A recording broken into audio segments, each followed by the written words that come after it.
What's up guys, Julian here, and today I'm going to be showing you how to make modern deep house. I'm going to be showing you a bunch of new tricks and tips that I've never showed you before on this channel. I've talked a bit about the style before, as a lot of you know, but I've learned a lot of new stuff and I've figured out how to make it sound a lot cleaner, so I'm going to be showing you all of that today. If you go along with this video, you can grab the sample pack as well as the project file and samples and MIDI presets. Everything from this video that you just heard in the intro is available right at the top of the description. So definitely go grab that. This is really going to help support me as well as help support you make your best tracks. You know, this is a really solid template that you can then go and make some really solid tracks out of. So, link is at the top of the description. It really helps support me as well. I don't make a whole lot with these YouTube videos, but with these sample packs and different things like this, I'm able to keep going and keep bringing you guys new videos every single day. So, thank you so much for all the support, guys. Let's dive in. So, we're at 128 BPM, you know, a little bit faster, honestly, especially for deep house, but with this type of track, it has a nice groove. And the first thing we're going to talk about is probably the most important foundation of the track, which is going to be the low end.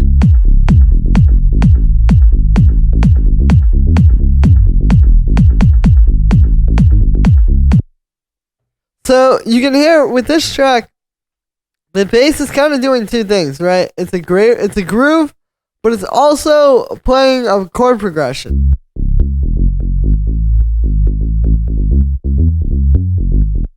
And this actually operates with a thing I've been talking about recently on here, which is sort of like an implied chord progression, where we don't have anything else really playing this chord progression. It's just the bass line. With this type of track, you know, you're not really going to have much else playing the actual chord progression.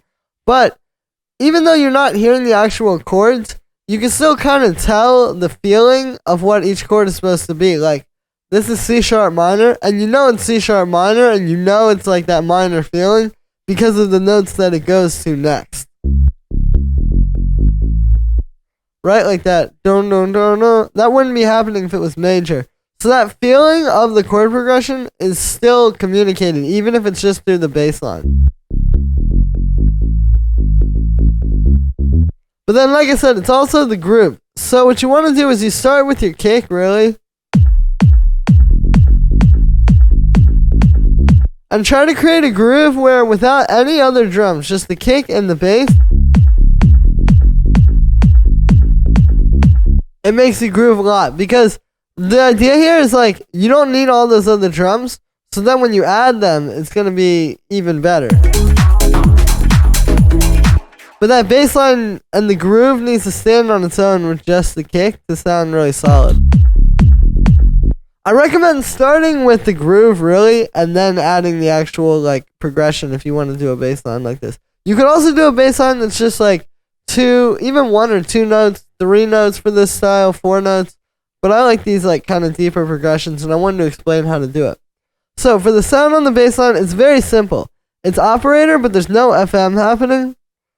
So, you can see I've got a saw wave, a sine wave for a little bit of sub, and then a square wave. And they're going into a low-pass filter, which just has an envelope on it.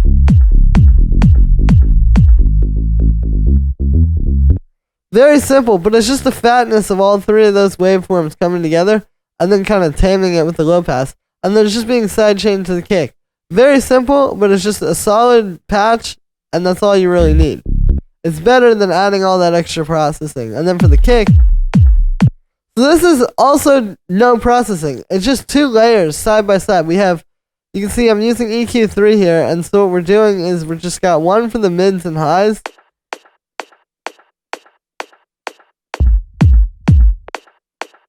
This one didn't really have that big booming low end like you want. But I like the mids and highs, so I took that, and then this kick has the low end, but I didn't like the mids and highs, so you put those together.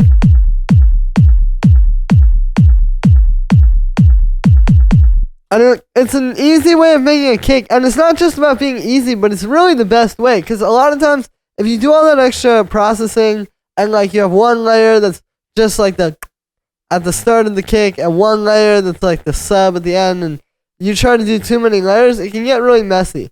This way, you're just using like 2 or 3 really solid samples, layering them on top of each other, just using a basic EQ filter, and then like not doing too much extra stuff. And if you're using really good samples to start with, like the highest quality ones, then you won't really need too much extra processing. It's about getting a good sound going into it rather than adding a bunch to try to make it a good sound. So yeah, we got that. So that's where you're gonna start, is with the kick and then the bass line. And then from there, I usually move up to like the main drums. So the hi-hat and the clap.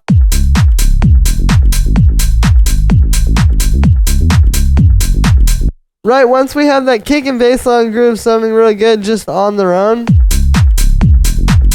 now we can bring in this stuff. And so what we're doing for the hi-hat is just 3 layers. C1, which is this 909 hi-hat that I made a bit shorter using the envelope.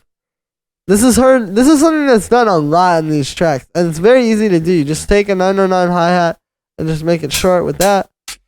We have one which is like a ch, and then one which is just this bright high end, and then you put these all together, and you get one very full hi-hat. And we're doing a bit like that with the clap, where we have this clap,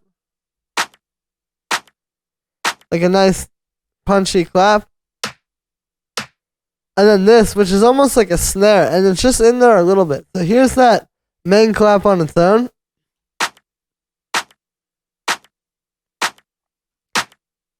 And then with the layer. So you can hear it, it makes a nice difference. It just adds that little in the background to sound nice. So once you have those down, the main drums, then we kind of bring in like some more.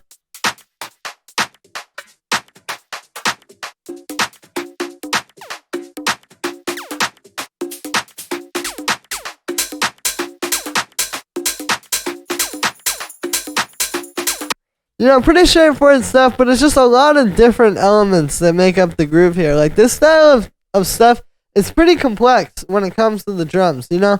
And it's all these little subgroups of things happening, like this live percussion. It's all grooving together. This stuff is creating its own little groove. We have like the zap and this rim shot.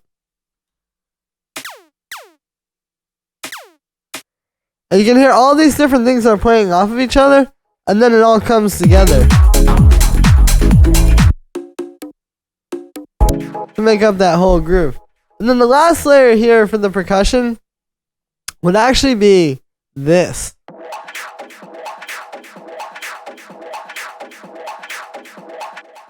So I took this loop. I'll turn this up a little bit. So I'll turn off all the processing. It's actually like a drum loop.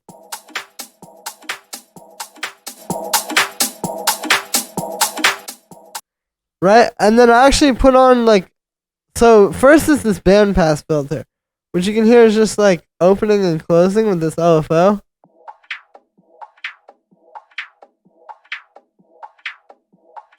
Which sounds cool, but obviously it's kind of quiet and muted, so then you put on an overdrive.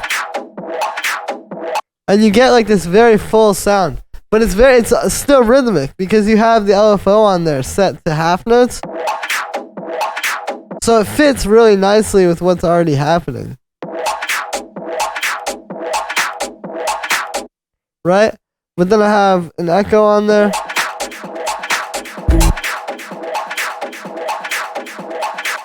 And then just a high pass filter to cut out the lows. And yeah, this is just adding like some nice movement in the background and the drums. Like if I play everything.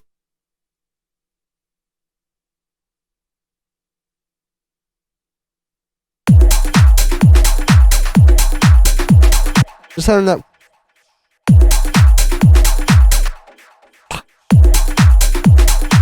It adds a lot of movement to that. So that's a subtle way to add something. And it's using a loop, but it's kind of like making the loop more your own, you know? And you can do this with different types of filters. You can set this rate to a different setting on the auto filter as well. But it just creates a lot of movement and it's very organic.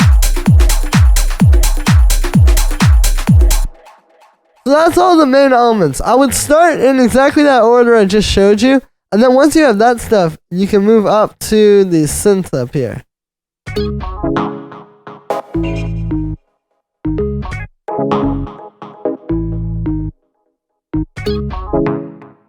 Now, the idea with these different synths is when you play them all together, it creates one groove, right? Like, it sounds really cool when you play it. This could even just be a break in the track where it's just this stuff.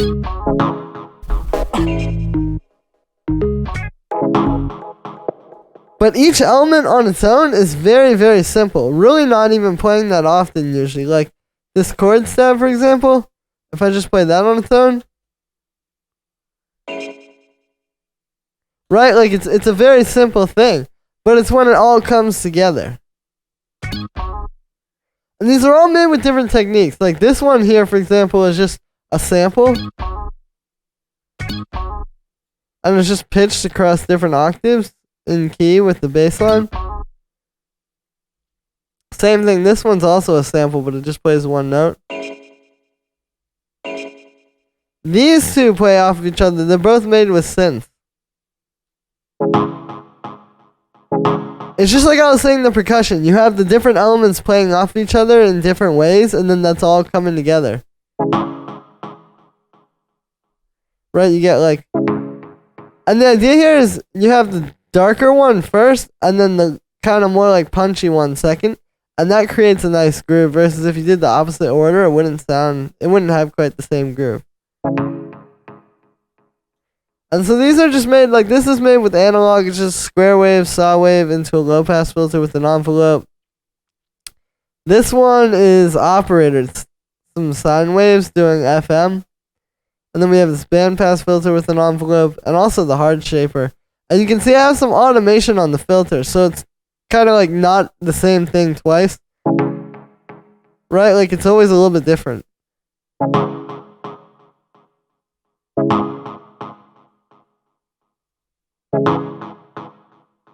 And it just kind of brings the sound to life a little bit more. It's a subtle detail, but it makes a very big difference over the course of the track.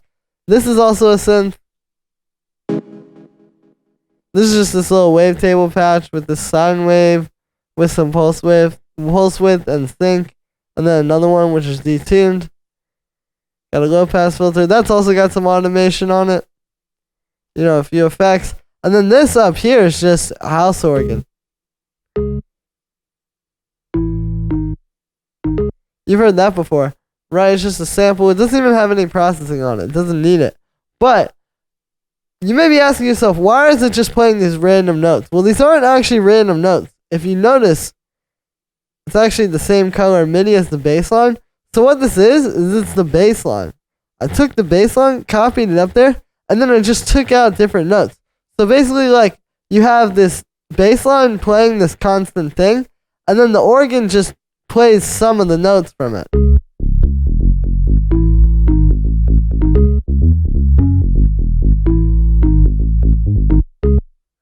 Now, you have to be very careful with the notes that the organ plays. Sounds really cool, but when I was testing this out and when I was first setting it up, it took a little bit of time. I tried a few different combinations of notes, and they didn't all work. So you really want to like check and just listen. And really, it's the notes that are going to make the bass line groove harder, like by having a little extra one on top of those. Like in this case,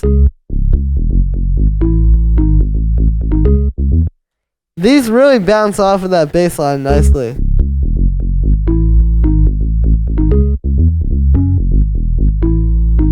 And that's what you're trying to create there. But it's a very simple way to add just a little bit more groove to it. And it's going to fit really well with the rest of the track because it's just the notes from the bass line. Just, you're taking out notes rather than adding this whole new extra thing that we haven't heard yet.